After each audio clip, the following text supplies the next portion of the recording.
পয়সা উপার্জন করতে হবে বেশি, এ কথাই ঠিক। পয়সা কম উপার্জন করতে হবে কোনোদিন আমি এই কথা বলি না, তবে বৈধ উপার্জন করতে হবে। টাকা ছাড়া আপনি জাতির কোনো উপকার করতে পারবেন না। নিঃস্ব অসহায় অবস্থায় ওই কথাটা আল্লাহ রাসূল খোলা মাঠে ঘোষণা করেছিলেন। তিনি খোলা মাঠে বলেছিলেন 450 কিলোমিটার দূরে, 600 কিলোমিটার দূরে যেতে হবে। তাবুকের যুদ্ধে কে কি করতে পারে, কে দান করতে পারে।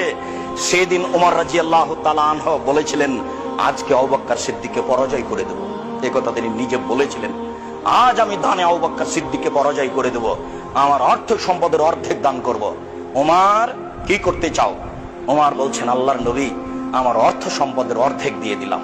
বাড়ির জন্য কি রেখেছো? অর্ধেক রেখেছি। আবু বকর, এই কিন্তু আবু দাউদের সহিহ হাদিস, আবু বকর তুমি কি করেছো? তখন আবু বকর সিদ্দিক রাদিয়াল্লাহু আনহু বলছেন, আল্লাহর কসম, আল্লাহর নবী, আপনাকে আর আল্লাহকে বাড়িতে রেখে যা আছে সবই দিয়ে দিলাম।